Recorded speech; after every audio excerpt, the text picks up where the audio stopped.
We have a June 2010 P1 question number 10.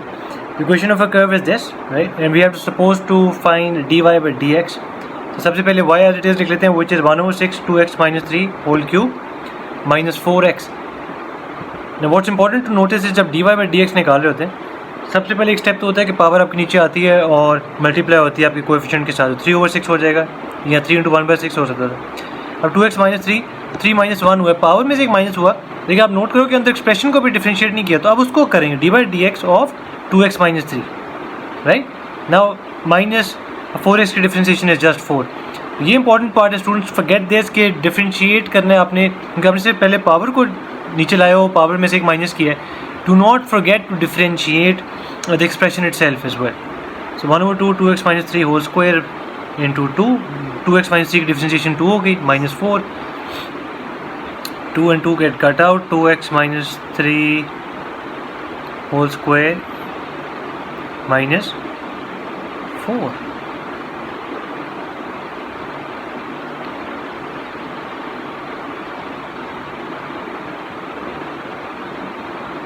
Note this down.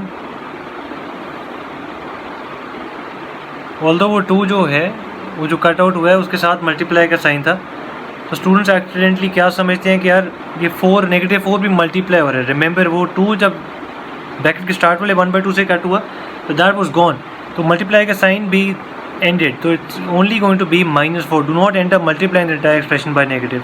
ठीक है, तो students accidentally multiply the -4 with the expression. Make sure you don't make that mistake. What's the second part now? यहाँ brackets डाल देते हैं. Second part ये dy by dx इसको लिख लेते हैं ताकि इशू ना हो. Second part says find the equation of the tangent to the curve where the curve intersects the y axis. y axis पे क्या होता है कि आपकी x कोऑर्डिनेट की वैल्यू 0 होती है, तो x y इंटरसेप्ट के लिए x 0 है. तो ओरिजिनल इक्वेशन है which is y is equal to 1/6 bracket, वहाँ पे x का 0 डाल दिया. ठीक है, we solve the rest of it with everywhere that you see an x, you plug in a 0.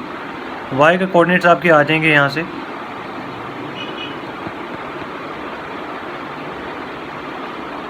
2 × 0 0 0 minus 3 is -3 3 का cube minus 0. y is equal to 1/6 into -27. You can simplify this with 3. You will get 9 and 2. Don't forget the negative sign. So you have the entire coordinate now, which is 0, -9/2, या 0 -4.5. This is where the curve intersects the y-axis. अब equation of a curve के लिए हम usually जो line equation use करते हैं O levels में coordinate geometry में, that's y equal to mx plus e, but यहाँ पे ए लेवल्स में वो नहीं चलती. We usually use y minus y0 is equal to m into x minus x0. तो यहाँ पे आप वैल्यूज़ प्लग इन कर सकते हो. x और y की तो है, but you notice something that we gradient निकालना है. सो ग्रेडियंट निकालने के लिए क्या करेंगे, ग्रेडियंट का तो हमारे पास पूरा एक्सप्रेशन है.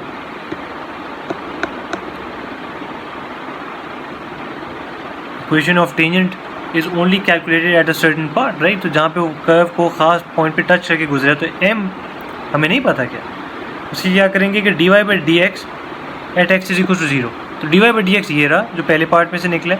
x इक्वल 0 क्यों डाला, क्योंकि y इंटरसेप्ट पे हमने उस ग्रेडियंट की स्लोप बतानी है. तो ग्रेडियंट तो एक कर्व का एवर चेंजिंग होता है ना, जो एक एक्सप्रेशन आया है जो मैं एरो लगा के नीचे लाया हूँ, ये तो एवर चेंजिंग होता है ये वाला. ठीक है, तो ये पूरे कर्व का ग्रेडियंट बता रहे. तो आपको खास पॉइंट पे ग्रेडियंट चाहिए हो तो आप उस एक्स कोऑर्डिनेट डालते हो. तो हमने ये उसका एक्स कोऑर्डिनेट डाला 0 -3 whole square minus 4. We will get the slope of the tangent और the gradient at that point. तो here we go, we get 9 minus 4 which is 5. The question tangent यहाँ से उठाई and we will plug that in. We'll bring that down over here and we will plug in the value of 5 and y coordinate भी और x coordinate भी.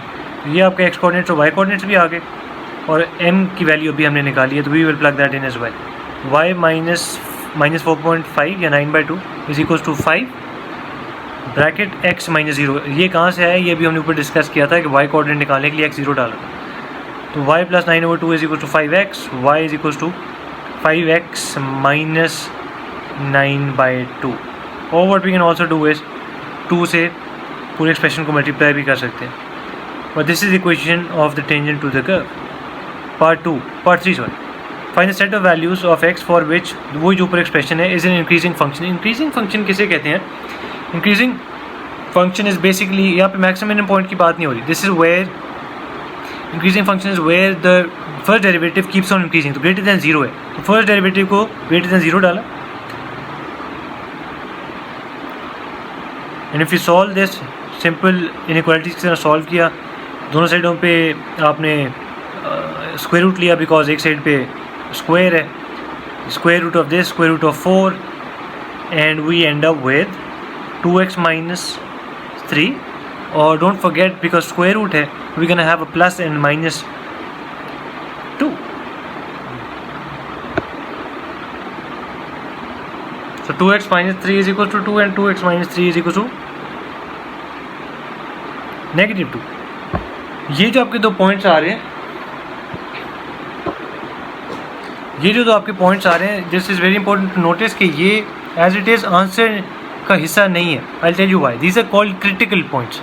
आपने algebraically ये नहीं बताना कि अच्छा ऊपर ग्रेटर देन का साइन था तो वो यूज़ करके आंसर बता देता हूँ, और ग्रेटर देन 5/2 या लेस देन -2, नो, वो ग्रेटर देन का साइन अब नहीं यूज़ करना। What are you going to do? These are जो critical values, you plug in this critical values in a hypothetical graph that you make. अब आप इसका स्केच बनाओगे ग्राफ का, I will show you in a little while. पहले इसको solve कर लेते हैं। 2x is equal to 1 and x is equal 1/2। ये जो दो वैल्यूज आई हैं 2.5 और 1/2, these are your critical values. What I will do is, मैं भी आपको शो करता हूँ।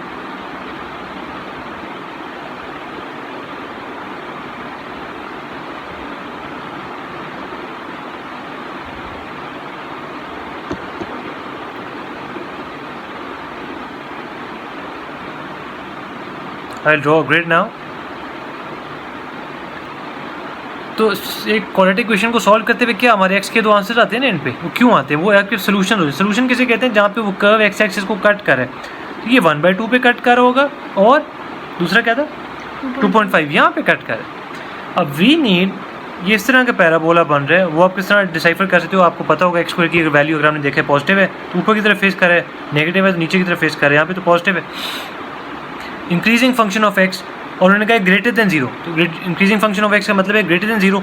तो कहाँ पे ग्रेटर देन 0? एक यहाँ पे जो मैंने हाईलाइट कर दिया, और एक यहाँ पे। ग्रेटर देन 0 क्या मतलब? या कि y एक्सिस की वैल्यूज़ कहाँ पे 0 से ज़्यादा हैं, y की x की, y की, ठीक है, y की, y कहाँ पे इससे ऊपर है, तो x की वैल्यूज़ 1/2 से पीछे और x की वैल्यूज़ 2.5 से ज़्यादा।